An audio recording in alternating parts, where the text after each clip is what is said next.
This week on Quadriga, Al-Qaeda, spent force or global threat? The United States and its allies closed more than 20 diplomatic posts across the Middle East and North Africa this week amid fear of an imminent Al-Qaeda attack. The threat focused on Yemen. There, the U.S. evacuated its diplomats and urged its citizens to leave the country. Media reports say the scare was triggered by intercepted messages that revealed Al-Qaeda was planning to carry out major terrorist attacks. Following the death of Osama bin Laden, the terror network was thought to be on the run. Is it now beginning to bounce back? Your host this week, Ali Aslan. Hello and welcome to Quadriga. Well, Al-Qaeda is a global phenomenon and has since evolved into a global brand and threat. But before 9/11, only the most prolific counterterrorism experts had even heard of this terrorist organization. So the question is Al-Qaeda still a global threat or a spent force? That's what I want to talk about on today's show, together with these three experts. Welcome to Yassin Musharbash. He's an investigative reporter for the German national weekly newspaper Die Zeit, an expert on terrorism. He's the author of several books, such as The New Al-Qaeda and his recent novel, Radical.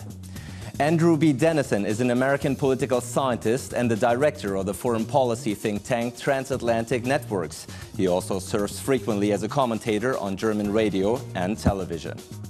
And Ebtisam Ali Hussein is an Egyptian political scientist based here in Berlin. She's also an expert on Muslim societies and writes articles for various Arabic media outlets. Welcome to the show, Andrew B. Dennison. About 20 U.S. consulates and embassies have been closed due to this perceived threat by Al-Qaeda, due to these intercepted conversations between very high-ranking Al-Qaeda officials. Now, a lot of people are saying these closings are somewhat of an overreaction on the part of the U.S. government. Would you agree? Well, I think a lot of your viewers have been to American embassies or to American consulates to get a visa to study or to vacation in America or for some other reason. And I think for those people who stand outside in line, sometimes you go to an embassy in the morning, there'll be 100 people standing there. For those people, it does make sense. I think American embassies are such well-fortified positions that unless you have a huge mob that has a long time, you're not going to actually get in and get American diplomats. But still, the tragedy, if a crowd of people outside the embassy waiting to go to America were hit, justifies, I would say, these precautionary measures. So you'd rather be safe than sorry. Yassin Musharbash, aside from possibly overreacting, a lot of people are also questioning the timing of these perceived threats by Al-Qaeda. In fact, the question and rather the idea that is being put forth is that it comes at a very convenient time, namely in the midst of the so-called NSA controversy. There are some voices out there who see the closing of the embassies and the alertion, if you will, to this threat as a welcome distraction of this discussion. Would you agree? No, I don't agree. I mean, I think, first of all, I don't think it's welcome. It's not a distraction that is welcome by anyone in the US, for sure. And secondly, I think the basis of this theory is a misconception. The NSA is in the middle of a lot of criticism in parts of Western Europe, but not so much in the US. So they don't have to justify themselves for what they are doing and have been doing. But the US Congress has taken up this issue. Yes, but not to an extent that I would think that the NSA or the security services echelon in the US would think it's necessary to start this sort of distortion on purpose.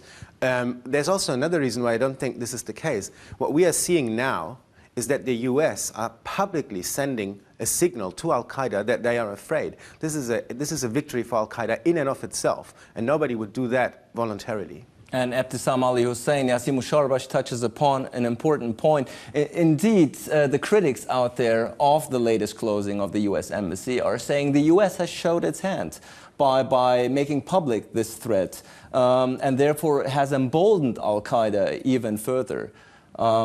Is that also your line of thinking? Well, a Georgetown professor just made it clear that that Al-Qaeda is doing pretty good just by waving and saying, we're going to do something, even if they are not serious about it. Because the Americans are like freaking out. I do not agree. I mean, I think it's right and it's correct what they're doing right now, that they are shuttering the embassies and everything. But I mean, this is how he sees it, that really Al-Qaeda is doing a good job, because they just imply that they are going to do something, and then everyone is like scared and trying to do something about it. Do you think it's realistic that this perhaps could have been, even for lack of a better term, a prank by Al-Qaeda, sort of testing the waters? And this is actually another reason to believe that they're doing a pretty good job, because if they are talking on mobile phones that are easily traced by American intelligence, CIA, then they are probably like bluffing. They wouldn't mean to like really attack embassies while saying that on mobile phones that could be easily traced. So you have the whole conspiracy theory of whether they really mean it, they don't mean it, whether the US is making up the threat in order to justify for the PRISM scandal. It's really convoluted. Yes, Sima Shabash, you don't seem to agree with the theory of this being a bluff. Yeah, I beg to differ a little bit, because I think it is entirely possible that some communication between Al-Qaeda leaders will be picked up. It doesn't happen all the time, and yes, you're right, they are very careful, but they are not super careful all the time. And as of this time, we do not exactly know what kind of information was picked up. There's all sorts of rumors, half of them I don't buy. A phone conference with people from 20 countries, I don't think that happened at all. But online communication that was picked up because it wasn't hidden well enough or not encrypted well enough, that's entirely possible. Now, what did they exactly say? Did they say, start a huge operation against the Americans as soon as you can? We don't know. I don't know. I'm a journalist. I'm not an intelligence officer. So, you know, I think my job, or our job, should rather be to ask, is it plausible, not is it true? We can't know if it's true if we don't have the actual original information. And Andrew B. Dennison, of course we don't know what the message was that was intercepted by U.S. intelligence officers, but we have to take their word for it that this is the most serious threat that the U.S. has seen in several years. A lot of people are also saying in the community, in the expert community, if you will, that the timing is very peculiar, namely that it coincides with the naming of Nasir al-Waishi as the new #2 of Al-Qaeda. He, of course, is the leader of the Al-Qaeda in the Arabian Peninsula, the Al-Qaeda branch and affiliate in Yemen. Does that make sense to you? I think you make a good point, that this significant step to warn Americans against flying, to close so many embassies, other countries, Germany has closed embassies as well, this significant step would not be made just on the basis of a few intercepts of communications alone. There's a word that's often used in the intelligence community, chatter, you know, everyone talking at once, whatever that means. But people do indicate there have been numerous signals that something might be coming. And as we've heard, the cost of taking these precautionary measures is high financially. And of course, all of the jihadis in the world will say, look how strong we are, we got them to close. I don't think there is any political connection to the NSA scandal. But there is another political connection, and that is Benghazi, September 11th. Yes, Benghazi was attacked, Christopher Hitchens, 3 others killed. That has been an ongoing scandal in American politics since then, whether Obama and Hillary Clinton were cautious enough and did the right things to protect American personnel. So we do probably see here extra caution because of the Benghazi effect, if you will. The Benghazi effect and the ramifications still being discussed in U.S. politics. Totally. I mean, my understanding is that nowhere in the intercept does it say that the targets are going to be diplomatic institutions. And still, I do understand why the US are trying to protect those in particular, not only because of Benghazi, but also because one of the earliest and biggest Al-Qaeda attacks we've seen were the bombings in Nairobi and Dar es Salaam in '98, with hundreds of dead people. So I understand that. The problem I see is, now, for how long are you going to close these embassies? Because if I put myself in the shoes of Ayman al-Zawahiri or Nasir al-Waishi, I'd probably say, okay, well, I'm not going to do it now. now that everybody's looking, I'm probably going to wait a month or two, because at some point, everything is going to be going back to normal. So this is the problem that I see with making this very public and very and giving the impression that this is very imminent. And do you think that was a wise move on the part of the U.S. to perhaps make it public in order to interrupt Al-Qaeda planning? See, this is the thing.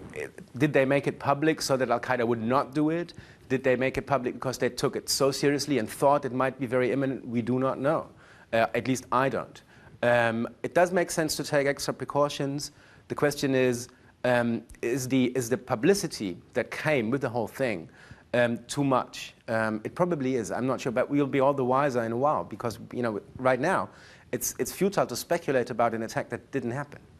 I mean, we don't know what the case was, but we do know that not just the president and the administration, but also members of Congress, Democrats and Republicans, have had a look at some of the indications and have come to the conclusion that this was correct, and I think also aware of that additional problem: when do you turn the warning down? And I hope they've thought about that. We shouldn't forget, though, that everyone will try to take advantage of the situation. Al-Qaeda, of course, but also American and allied intelligence agencies will look at how all the different threatening groups, jihadis, Al-Qaedas, whatever you want to call them, how they respond, because the game doesn't ever stop. Certainly the closings, the closings of the embassy has certainly been widely publicized in the Western media, certainly in the United States. How is this story being reported in the Arabic news and the Arabic media world? I was in Egypt a few days ago, and we kind of heard about it. It was in the news, and people kind of believe in the seriousness of the threats, because Ayman al-Zawahiri, one leading member of the Al-Qaeda, had already made very negative comments on the last move of the military against the Muslim Brotherhood president, where he was ousted. So things seem to go in consistency, and they go together in the same line. Yeah, Al-Qaeda is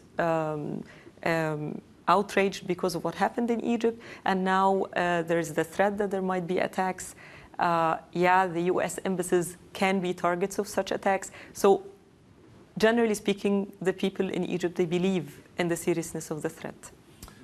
What went wrong here? I mean, let's look at what President Obama said only a few months ago at the National Defense University. He said the war on terror has been won, it's over, and Al-Qaeda is defeated. That's a statement by the US president only a few months ago. Now he's rushing to close, 20-something embassies and consulates worldwide in answer, if you will, as a reaction to an Al-Qaeda threat. What do you make of this? Well, I think you have to distinguish between tactical threats and strategic threats.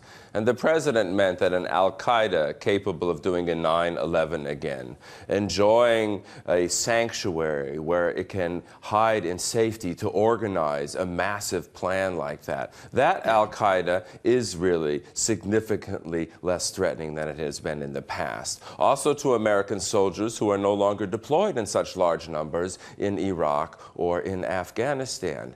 On top of that, we have found a new way. Instead of deploying 100,000 soldiers, we have a squadron of unmanned aircraft that follow bad guys for weeks until they think they've got a good shot, like we've seen in Yemen in the last couple of weeks again. And on top of this, America does like information superiority.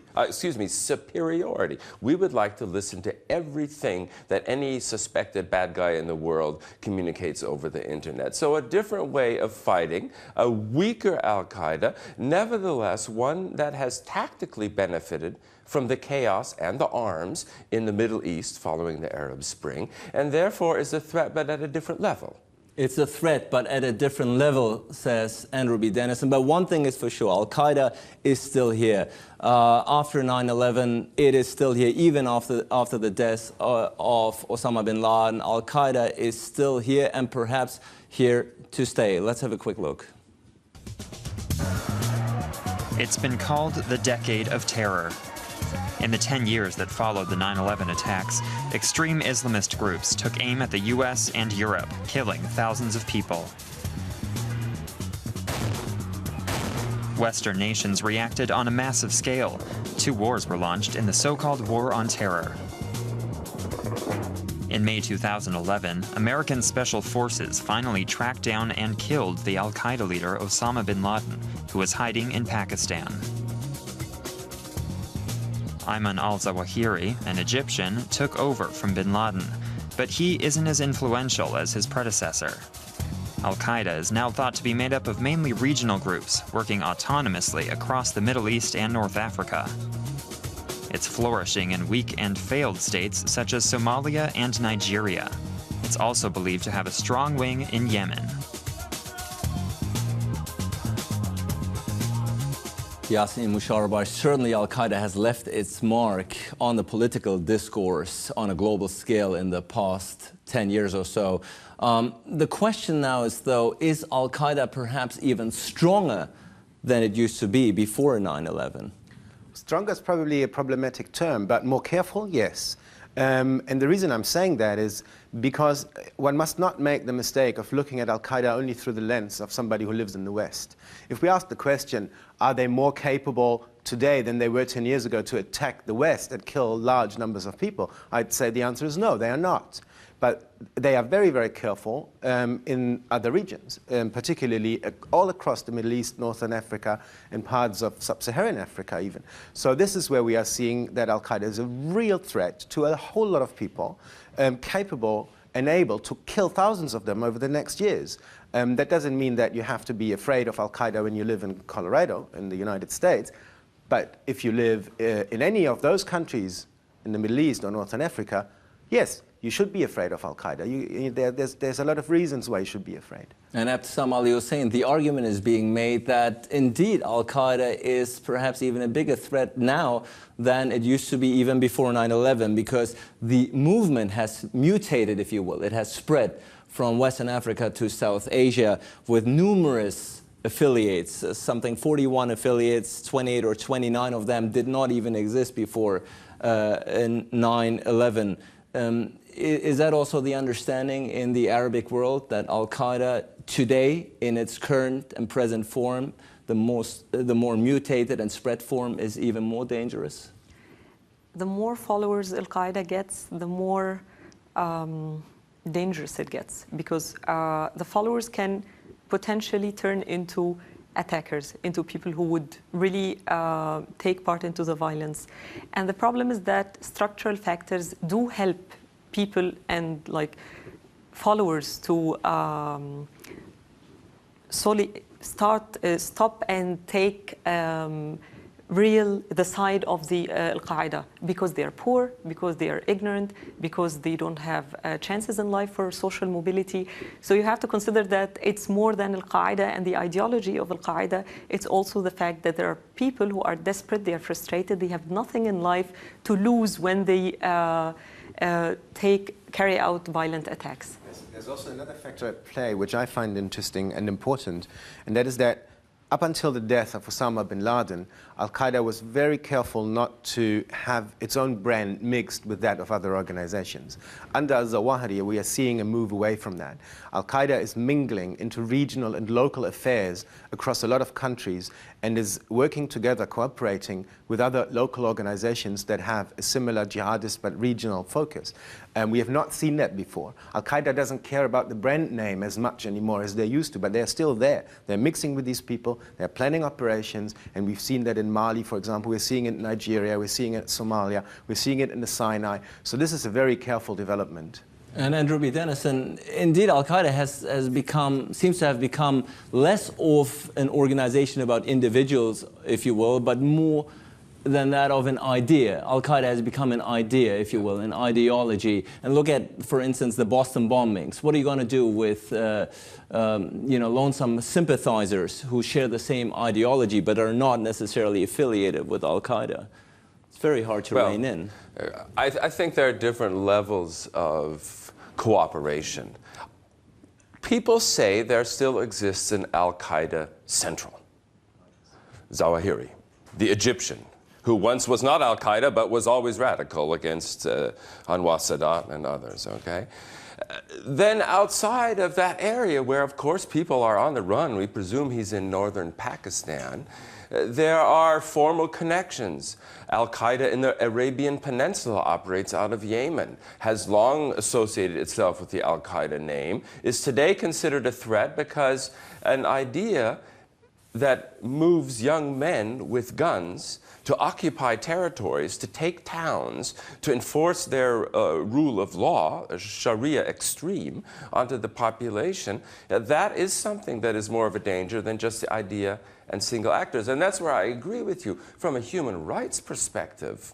In the wake of the Arab Spring, that Al-Qaeda has moved into places, or Salafists, or any kind of radical, and I think oppressed people horribly. That's a terrible thing.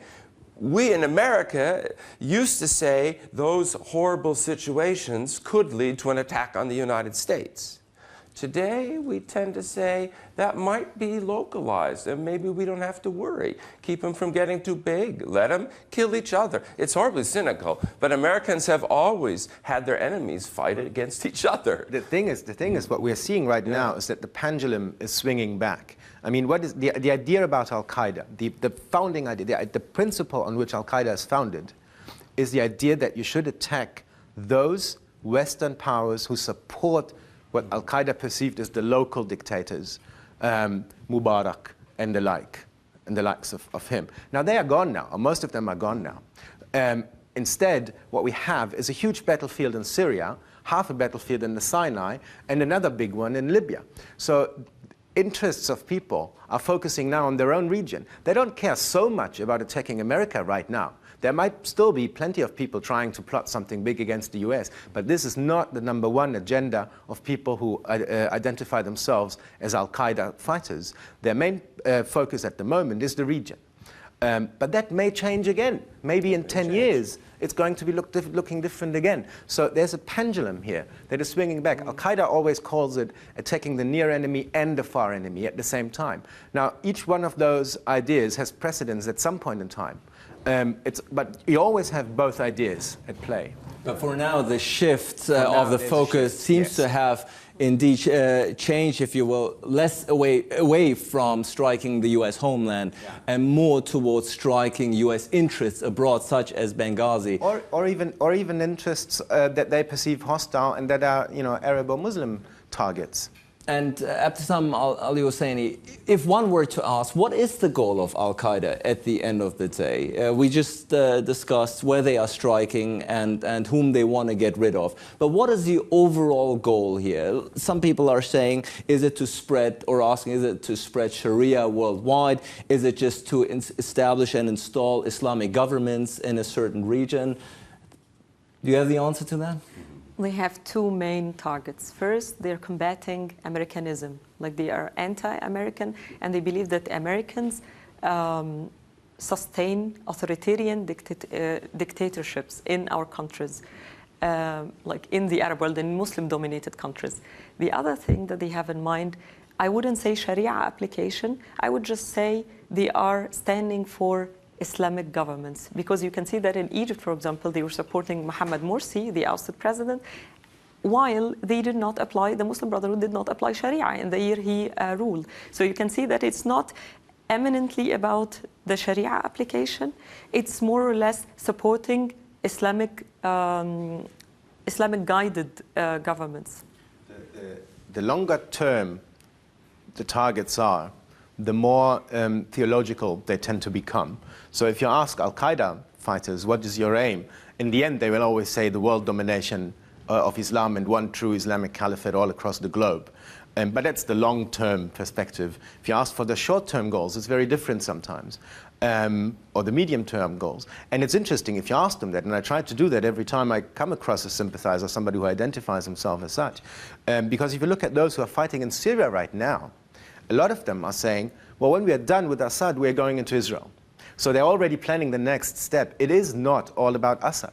The foreign fighters from North Africa who are fighting with Al-Qaeda in Syria against Bashar al-Assad forces right now, in the end, it's not about Syria.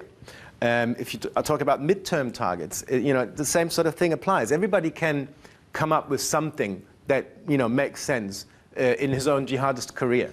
So it's not very easy to say those are the 3 goals of Al-Qaeda. Well, then let's talk about the hierarchy here for a second. You've already mentioned that Zawahiri obviously still stands at the top, but is there such a hierarchy still left in a world where you have so many Al-Qaeda sympathizers and affiliates worldwide? No, I would say that their strength lies in not having a hierarchy, having lots of self-coordinating cells, where even if you get rid of one, then the other can still act. Of course, if those self-coordinating cells have difficulty using the internet or getting money through banks, then you can weaken them, you can contain them. They all have an objective of first having a caliphate in their region and then spreading the borders of that caliphate. But we should not forget, when we're talking about Al-Qaeda in the Middle East, that a caliphate of sorts already exists, and that is Iran or Persia, a theocracy at least, one where Ali Khatami is the head Ayatollah who says what the new President Rouhani should do or not do. And this state is developing also nuclear weapons, or at least a nuclear capability. At the same time, it is supporting Bashar al-Assad in Syria, through Iraq into Syria. You still have to jump over Iraq, which is also, of course, torn between Al-Qaeda loyal Sunnis and Shia, who were supported by Iran. But we see that Al-Qaeda in Syria is fighting Persian-supported Syrian troops and Lebanese Hezbollah Shia militia. The same kind of civil war we saw in the streets of Baghdad in 2006. So this Al-Qaeda is also very much involved in a war with the Shia, and we shouldn't forget that either. Indeed, the Sunni-Shia divide is in the focus. Is it in the focus of Al-Qaeda as well? Look, the first time that Al-Qaeda really started to attack Shia Muslims was in Iraq under the leadership of al-Zarqawi, and it was his idea. And why did he do that? Because he wanted a civil war in Iraq, because that would create conditions under which his own Al-Qaeda network could flourish. And his target also was to attack Jordan and then liberate Palestine. So it wasn't about Iraq in the first place. And nobody in Al-Qaeda before that ever really cared a whole lot about Shia Muslims. So fighting Shia is, of course, part of the agenda, but I wouldn't say it's very high on the list. And there are other things that are more important to them. And is there a coordination between the various affiliates? This is the thing. Now, I will say 2 things about this. First of all, of course, there is some sort of hierarchy in place. I mean, everybody knows Ayman al-Zawahiri is the Amir, and if ever he has a chance to talk to you, then that's an order, and you have to follow it. You don't have much leeway in that regard. And there are the 4 branches who also have their own local Amir, and it's clear that he can order people around. Communications are a problem, money is a problem, we know all that, and I agree with you on that point. But there's another point I want to make, and this sounds ironic, but I'm convinced it is true. We know less about Al-Qaeda Central today than we did 10 years ago. The reason for that is that so many of the Qaedas that we really knew have been killed by drones, and we don't know who replaced them. We have no idea. So what I'm saying is, if you come across a terror expert who tells you about the leadership of Al-Qaeda Central, ask him if he can name the 5 top guys and tell you about each of them 3 sentences. He won't be able to. This is the thing. Our visibility is very bad at the moment. This is why I'm very careful and try not to overinterpret questions like hierarchy, command chains. We don't know enough about that. So if I may, that raises another issue. Should the United States be investing all of its money into listening to communications? Or should we be trying to get people on the ground in northern Pakistan to get into those kind of organizations with what we call human intelligence?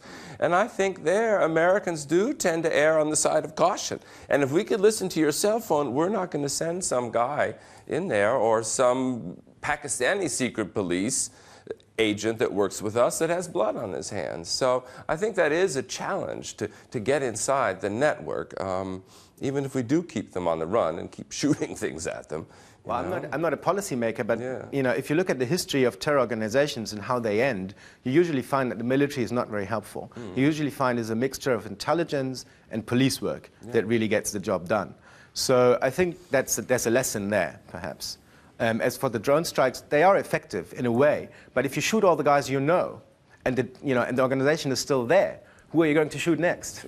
And the targets of the drone strikes do depend on people on the ground as well. And there you have to be careful, because sometimes there are rivalries within a group, and you'll get one guy saying, that's the Al-Qaeda guy. You shoot him and find out, no, it's just my bad uncle or something. And just very briefly, especially in Yemen, local sentiment, it's the same in Pakistan, by the way, local sentiment of local population against drone strikes is very, very important, and it did not help the US win hearts and minds. Yeah. Well, we've given up on that, I fear. Well, it certainly did not help the US win hearts and minds, Ebtisam Ali Hussein, and you've alluded to that earlier during this conversation, that it pretty much makes, if you will, the job of Al-Qaeda recruiters rather easy to recruit from a constant pool of angry young men, if you will, who are outraged about drone attacks on the part of the US that perhaps might or might not kill innocent people as well.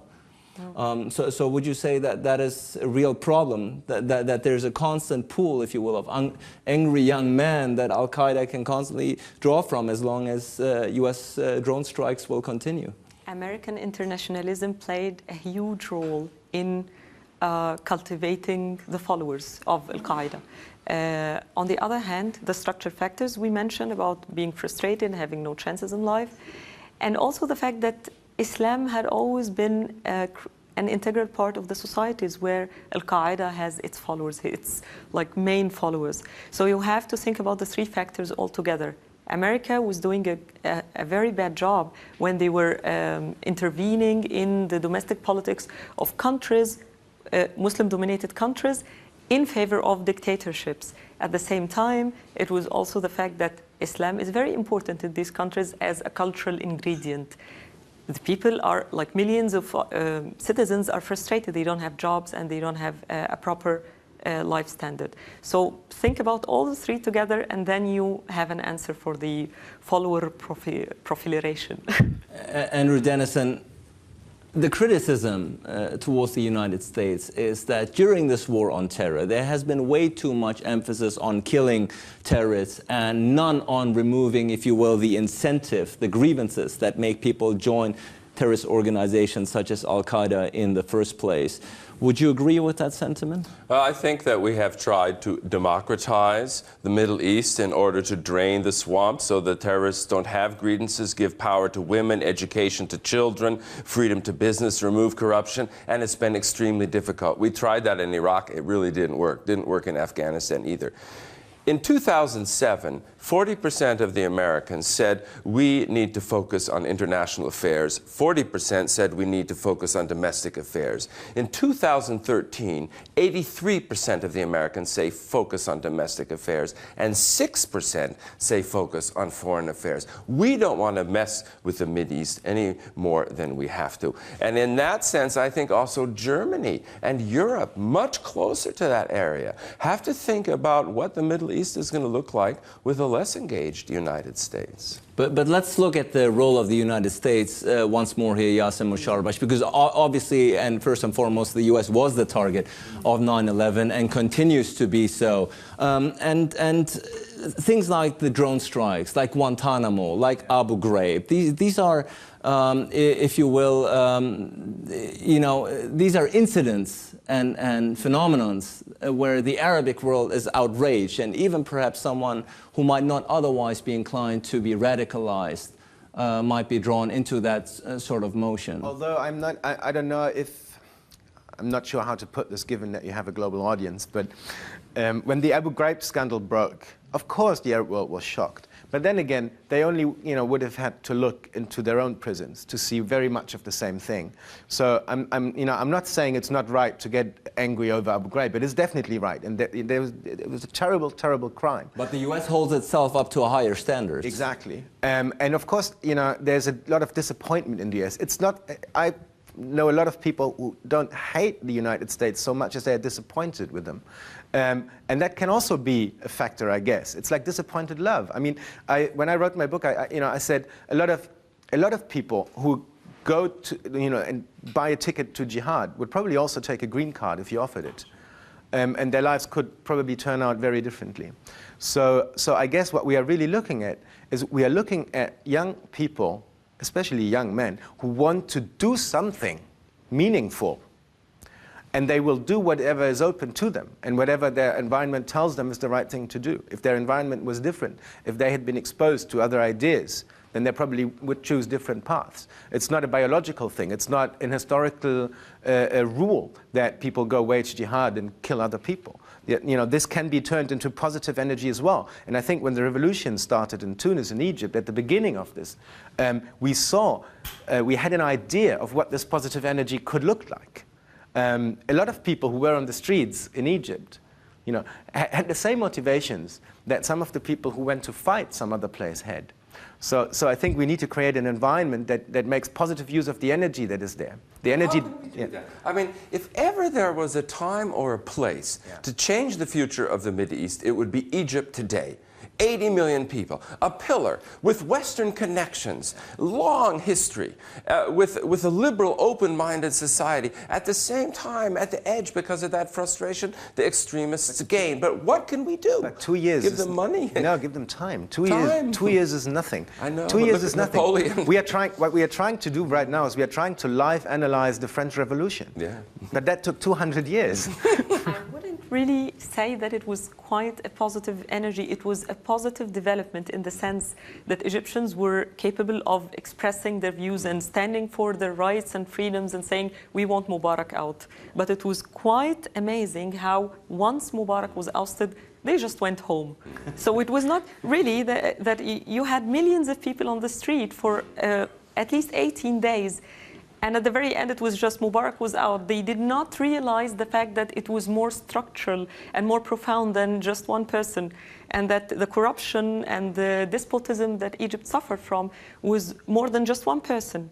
And this is actually what they realized 1 year later when they had the military rule, and then, of course, when they had the Muslim Brotherhood president and parliament, they even knew better about it. There are lessons being learned all the time. That's the good thing about it. And, you know, when you look at how lost Al-Qaeda was at the beginning of the Arab revolutions, that was also important to see. That now they have regained ground. We all agree on that. But for those first 2 or 3 months, they didn't know what to say and what to make of that. And all the initiative was some other place. Andrew B. Dennison, after everything we've heard here, do you think it's time to rethink the whole concept and notion of the war on terror? Al-Qaeda is still here. And is the U.S. more safe? You could argue, some would say U.S. homeland is more safe, but at the end of the day, our U.S. interests abroad are more safe. Do you think it's time to re-evaluate the whole war on terror concept? I think you have to re-evaluate the war on terror every day. It is constantly, rapidly changing. As the world awakens politically, from Tunisia to Yemen, we've seen what's happened. It's been chaotic. It's a difficult time right now. These revolutions didn't turn out like East Germany or the Czech Republic. Of course, West Germany paid a whole lot more money into the East than it's willing to put into that area. But I think we have to keep focused on human dignity, on limited government, on human rights, also on preventing big states from consolidating power to develop nuclear arsenals, also a problem. So many challenges, but I don't think the Mideast is going to go away. So Europeans and Americans need to stay engaged. They need to stay engaged. Yasin Musharbash, do we have to live with Al-Qaeda? A lot of people are saying, when is Al-Qaeda defeated? When is Al-Qaeda eliminated? But at the end of the day, isn't it a matter of fact that we perhaps have to learn to live with this phenomenon called? Well, I mean, the phenomenon is going to collapse eventually, but it's going to collapse because the environment changes in which it lives, not because of anything we do. We can help speeden up the process. But I think what we are seeing right now is we are doing one thing, like droning the hell out of Al-Qaeda, and we're seeing they re-emerge at the other end. So it's not really sustainable. The war on terror as it is being led now, even if it is much cleaner than it used to be, it is not entirely sustainable. Nobody has found the recipe or the silver bullet. So this is going to stay with us for a while. The Middle East needs to change, and then I believe organizations like Al-Qaeda, in the best of circumstances, may collapse overnight. But I'm not the one to predict that. I just hope that. Absam Ali Hussein, some would argue that Al-Qaeda has already won. They have already won because there's a psychology of fear in Western societies. You see it every day, and you see it even through the closing of the embassies, of the US embassies in North Africa and the Middle East. Would you agree, has Al-Qaeda won? It had been the case since September 11, because the mobility of terrorist organizations and the fact that there is a lack of visibility to these organizations, their size, their financing and everything, always constituted a threat and will always be the case because we do not see them and they move all the time. This is not a conventional war where two states go to fight with armed troops. It's totally different, and this is why I think the threat is going to continue. But I don't think they've won. I think, and if they don't win, they lose. Their proclaimed objectives are to take power of a state, to take a government, and to run that government, and they have failed at that consistently. Now, it's true, they have taken advantage of civil wars, but they have not achieved their goal. And I think we in the West do need to put in perspective the threats that come from foreign terrorists. They're very limited. You know, people always point out to me as an American that many more Americans are killed by their own guns than by any terrorist guns. So we need to continue to accept that it's going to be around for a while, but also take it with a certain degree of maturity. Maturities. Well, we are trying to, but at the end of the day, Yasin Musharraf, the same question goes out to you. Has Al-Qaeda succeeded in its goals? No, they haven't completed a victory of anything, but they are making progress in ways that I found disconcerting. If you look into Syria right now and you see, I mean, who is feeding people in certain parts of Aleppo or Homs? It's Al-Qaeda. They're giving them bread, and they're winning supporters this way, and that's bad. I don't like to see that. So that's problematic too. That is indeed problematic, as it is the whole notion and concept of Al-Qaeda still being alive, and I'm afraid to say perhaps even well in light of the US closings of its consulates and embassies worldwide. I want to thank my guests for their incredible insight into the subject matter. I want to thank you out there for watching and tuning in, and I'm looking forward to seeing you again next week for a new edition of Quadriga.